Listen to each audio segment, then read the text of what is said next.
probably going to be the most simplest one for you to answer, but what if you're wrong?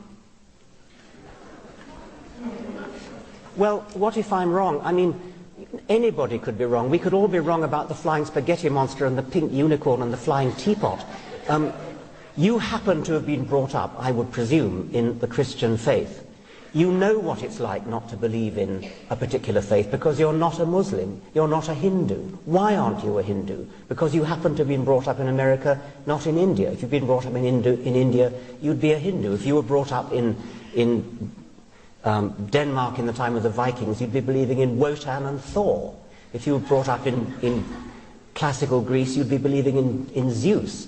If you were brought up in Central Africa, you'd be believing in the great Juju up the mountain. I mean, there's no particular reason to pick on the Judeo-Christian God in which, by the sheerest accident, you happen to have been brought up, and ask me the question, what if I'm wrong? What if you're wrong about the great Juju at the bottom of the sea?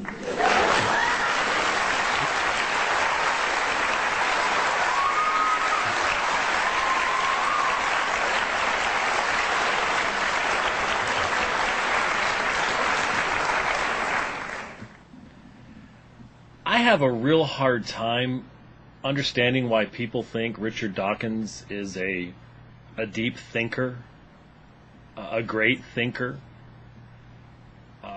That clip was insulting, not only insulting to Christians. I mean, that's a given. He wants to be insulting to Christians. That's how he gets his followers. But that was insulting to the young lady.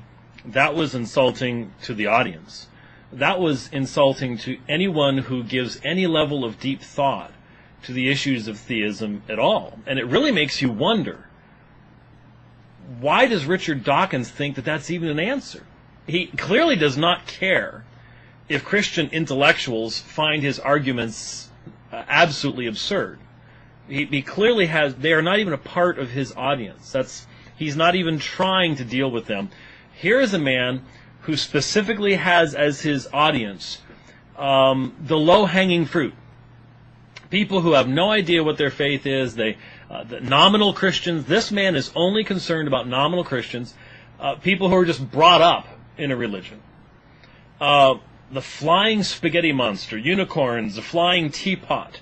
These are supposed to have some bearing on the Christian God, who is self-existent and eternal, and all of the issues that go into the relationship between creator and creation. I mean, the flying spaghetti monster has within himself a rational explanation for how creation arises and the origin and source of the regularity of scientific laws.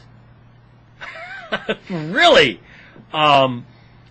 He says to the young lady, she happened to have been brought up Christian. In his world, evidently, no one actually chooses to be Christian. He says, if you had been born here, you'd be such and so. That wouldn't have gone over very well with Dennis D'Souza, huh? Or anyone who was raised in a Hindu area or a Muslim area and who is now a Christian. That really wouldn't go over well there, but he seems to try to get away with these things because he knows, as you can see by the reaction of the mind-numbed audience that's just looking for red meat to be thrown to them. Oh, that's a great response.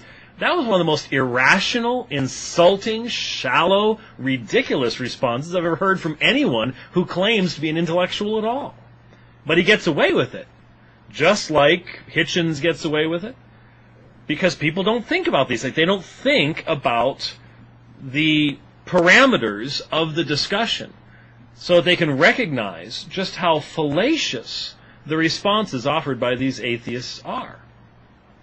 Not once did he actually respond to her question. Her question was meant to get him to reflect upon what if there is a God, how would an atheist respond to that? I mean, he could have gone someplace with that if he had wanted to.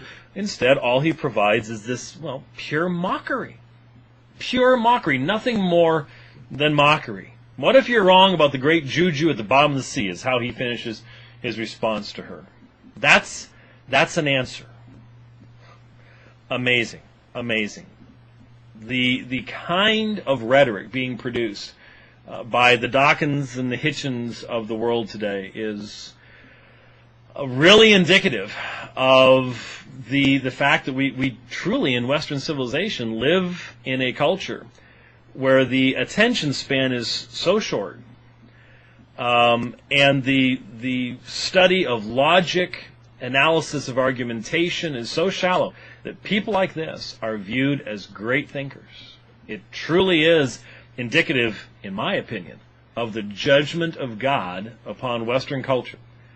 That not only do these people, not only are they given a platform, but that they are viewed as deep thinkers.